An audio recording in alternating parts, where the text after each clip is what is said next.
Francisco Matos, scheduled to come to the plate next for the Rocks. Matos, playing in just his second game for Brockton, he's 0 for 2 this season with a strikeout. It's kind of ironic that he struck out in his first at-bat for the Rocks. That's something that he hardly does. In fact, 4 times on his way to the batting crown a couple of years ago when he was playing for Allentown, batting over 400 that season. First pitch from Perucci to Matos. Misses down low, 1-0 the count. Francisco Matos has put up some unbelievable offensive numbers in the course of his career. The 1-0 pitch, swung on and fouled out of play on the right side. Count evens at a ball and a strike. Matos, right-handed batter, 6'1", 160-pounder, hit .362 for Gary last season. A couple of homers, 40 runs batted in. Perucci looking in for the sign from Moore. And now the 1-1 pitch. Off-speed pitch, grounded slowly. Third base. Gonzalez charges, gloves it, throws to first. Not in time and throws it past Avila. That will allow Torres to score, and the ball game is tied 1-1. Francisco Matos with a base hit.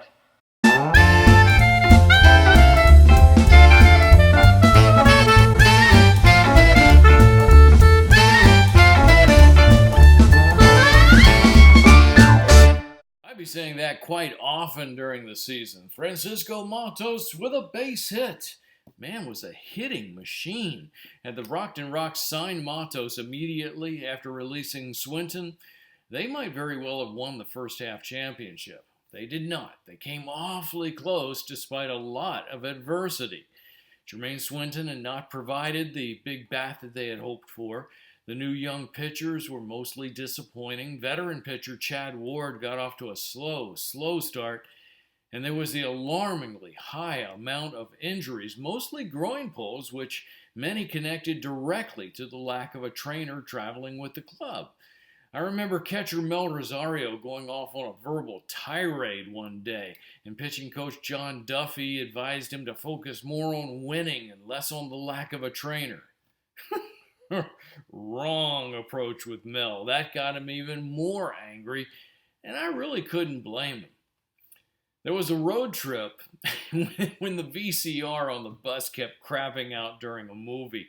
Wasn't a big deal to me since I usually brought along a book to read, but many of the players relied on those movies to help pass the time on those long drives.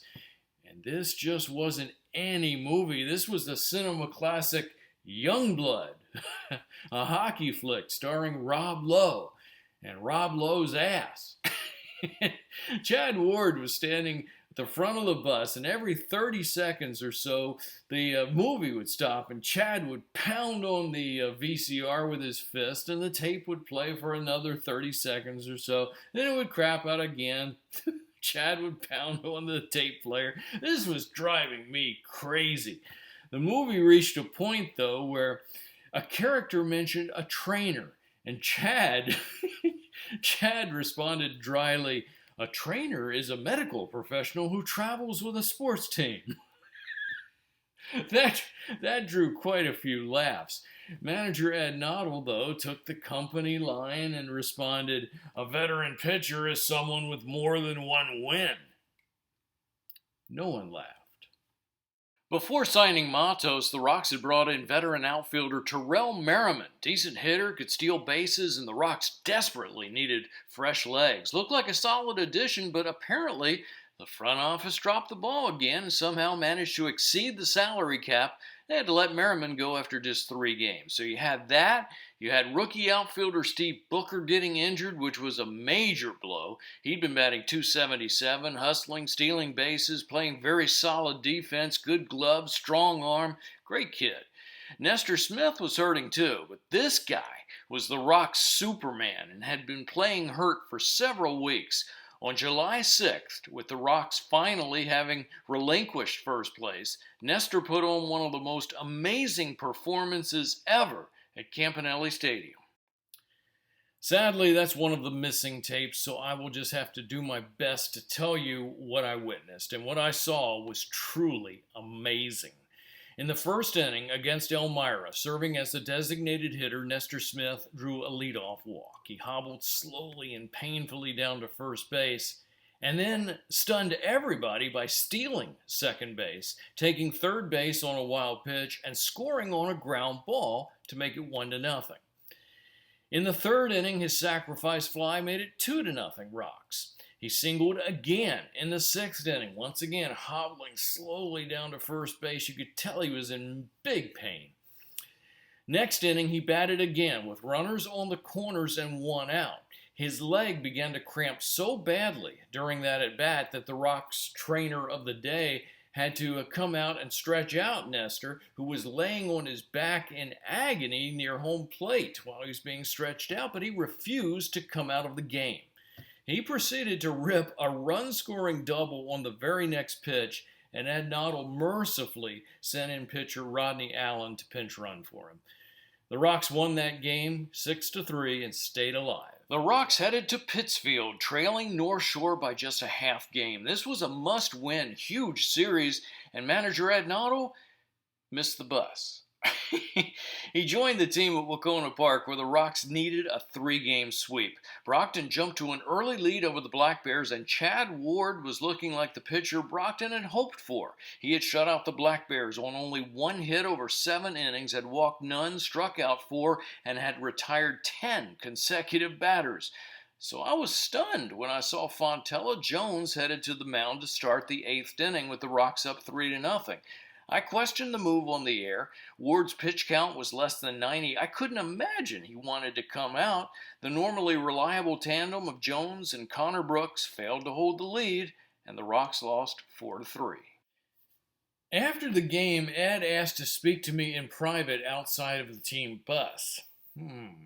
He said he'd been getting a lot of calls from people who had listened to my broadcast questioning why he had taken out Ward. And he was pissed that I had put him in a position where he couldn't come out and say, and this is a direct quote that I wrote down at that time and have not repeated until I'm about to right now. Ed said, quote, "I took him out because the fat fuck said he was gassed and asked to come out." Wow. Again, yet another tape that I wish I had to share with you, but on the air, I definitely left open the possibility that Chad had asked out, although it seemed doubtful. It was the first and only time that I ever had a manager confront me over something that I'd said or something that he heard that I'd said on the air. Well, during the conversation, I realized that Ed's anger wasn't directed at me. It was at Chad. So the next day, I went directly to Chad, with whom I had a great rapport. Chad told me he had not had much sleep over at Stonehill College in the dorm which housed many of the players. I was also in a room there, so I believed him. It was sometimes party central and could get very loud at night, and like Chad, I was up on the 2nd floor where it could get hot as hell.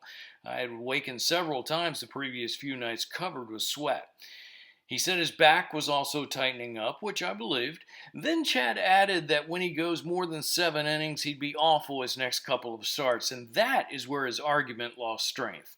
To me, you win that game and give the Rocks a chance to win the first half, you can afford to miss your next start. You know, I really like Chad, but I just could not imagine a professional athlete not having the competitive desire to go out there and begin the 8th inning of that game. I talked with some of the other Rocks pitchers, and they all agreed that there is no way that they would have asked out of that situation. We'll never know how things would have worked out had Chad remained in that game, but what we do know is he did not, and the Rocks lost. So, after their great start, the Rocks were eliminated in the first half. North Shore had won the North Division and claimed a spot in the playoffs, along with South Division champion New Jersey.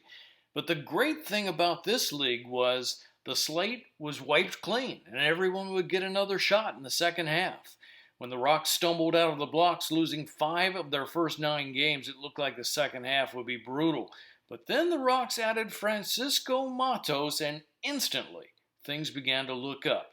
And just a couple of nights later, Mike Marcasano took the mound in Allentown, and the Rocks' magic really took off. It was time to show why Brockton is called the City of Champions. Be sure to click the subscribe button to follow my wild and wacky journey with the Brockton Rocks, because more episodes are on the way. Thanks for watching.